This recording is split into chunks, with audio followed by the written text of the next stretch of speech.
a whole lot of luxury vehicles out here. My heart is racing. Okay. Starting now. How would the FBI know? Oh, don't. Plan B's on. Whoever you are, you're too damn close. If I'm wrong, we're dead. If I'm right, we call the shots. Hello everyone, this is Henry. Today I'm going to unfold a heist full of lies, betrayal, and shocking twists. Watch closely or you'll miss it all. This story begins with a couple named Mason and Amelia who were flying in their private jet to attend a luxurious party. Very soon, they arrived at the venue and began enjoying the celebration. After a short while, they met a man named Perez, the wealthiest guest among them, and also the host of this grand party. During their conversation, Mason mentioned that he had a car collection and was deeply passionate about automobiles. Hearing this, Perez was delighted because he too was an avid car collector. Afterwards, he took Mason and Amelia to his private garage, eager to show them his prized collection. There, Perez revealed his favorite car, valued at nearly $200 million. Astonished, Mason and Amelia longed to sit inside and feel the experience of such a masterpiece. Perez agreed to their request and gave them permission to sit in the car. The moment Amelia sat down, she sent a signal to a hacker named Link. Receiving the signal, Link immediately shut off all the lights in the garage.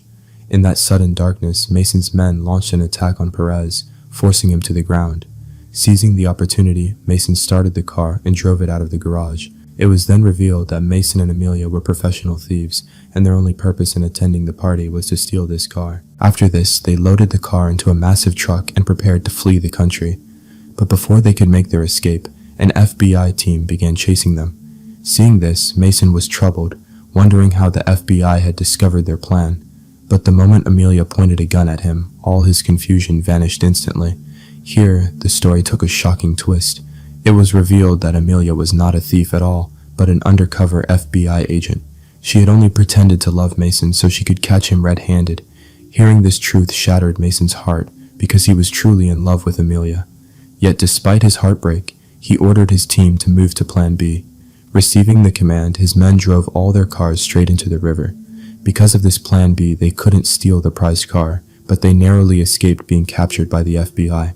Then the scene shifted 3 months later, where Mason had given up his life of crime and settled on the outskirts of the city, living an ordinary life. One day, Mason's younger brother, Sean, came to him and revealed that he was planning a bank heist, and he wanted Mason to join him in this mission.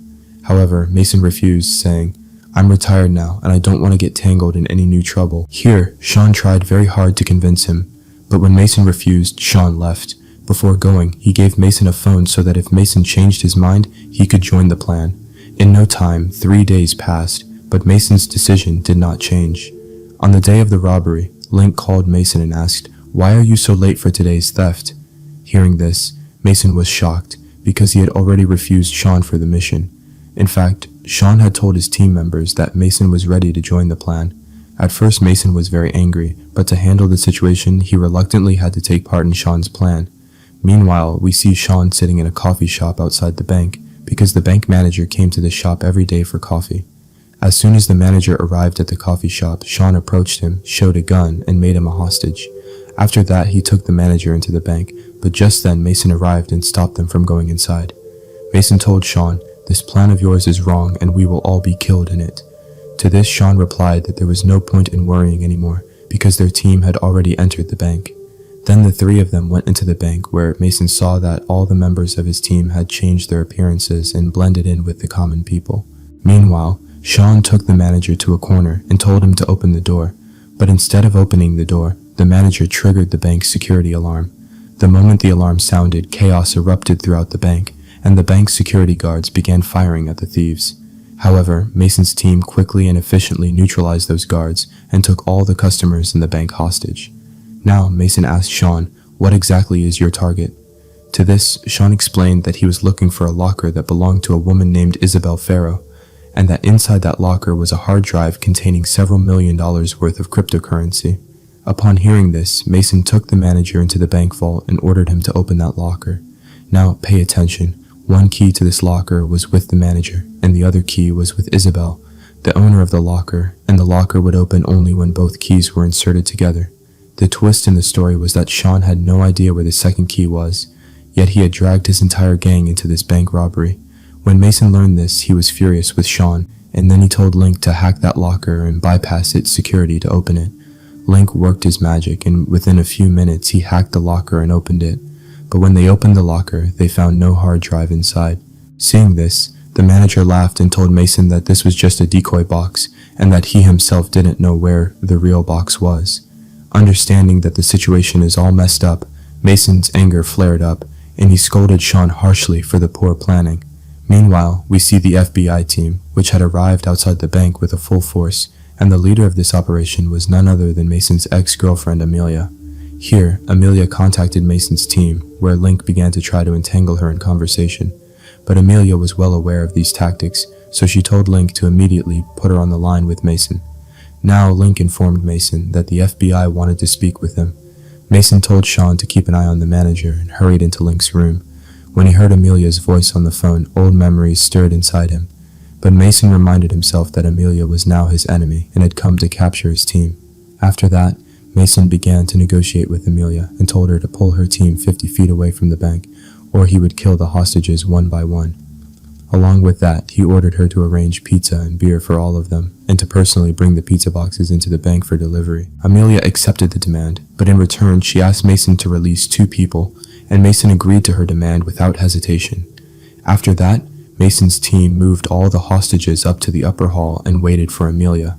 A short while later, Amelia arranged food and drink and brought it into the bank. There she met Mason, who was overjoyed to see her, and began speaking to her with words full of love. However, Amelia paid no attention to those words and told Mason to surrender, but Mason flatly refused and he sent Amelia out of the bank. After that, he fed everyone and, as per the deal, released 2 people.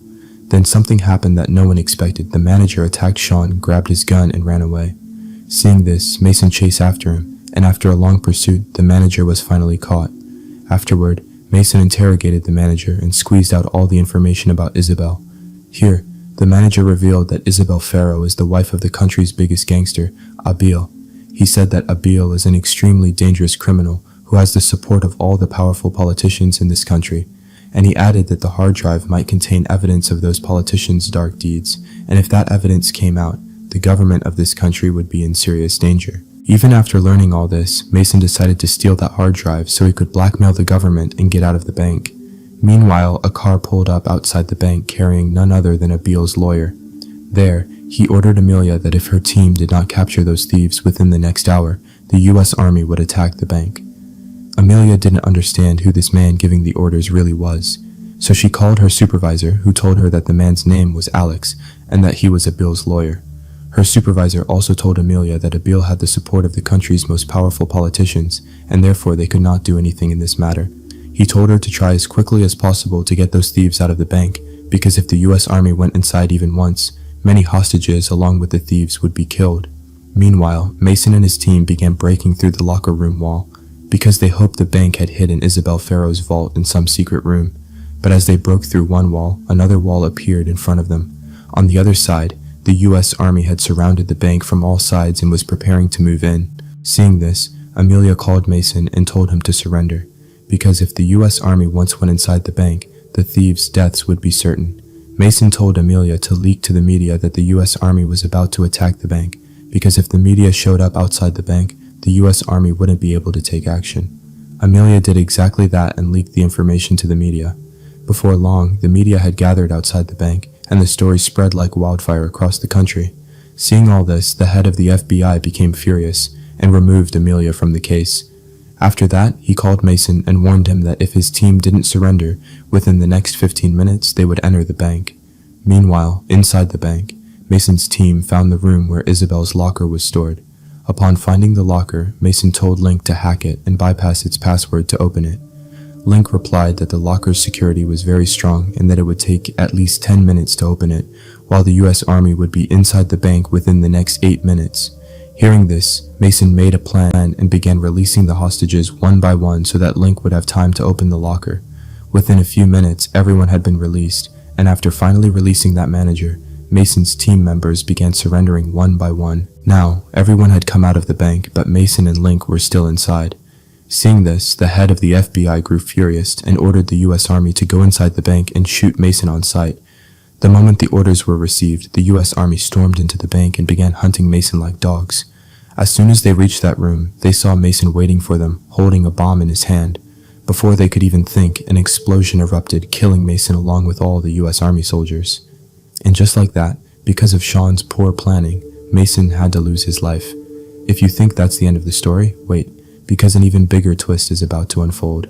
A few months after this incident, Aaliyah resigned from the FBI because she didn't want to work with such corrupt people. After her resignation, she went on vacation to a private island where Mason was already waiting for her. Now it was revealed that Mason and Amelia had been on the same team from the very beginning, and they had deliberately sabotaged Perez's car theft so that the FBI would trust Amelia. After this, the story flashes back and we see the events just moments before the explosion. When the U.S. Army entered the bank, Mason made a demand that he wanted to meet Abil's lawyer, Alex. Reluctantly, they had to agree to Mason's demand because all the evidence was still in his possession.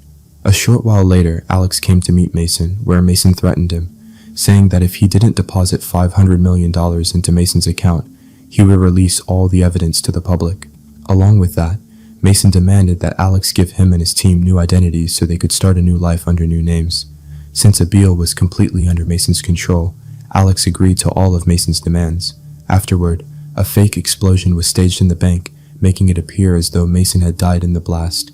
Meanwhile, we see Mason and Amelia, who had left the world of theft behind and had begun a new life under their new identities. If you thought this heist was wild, hit that like button, subscribe, and drop a comment telling us which twist shocked you the most.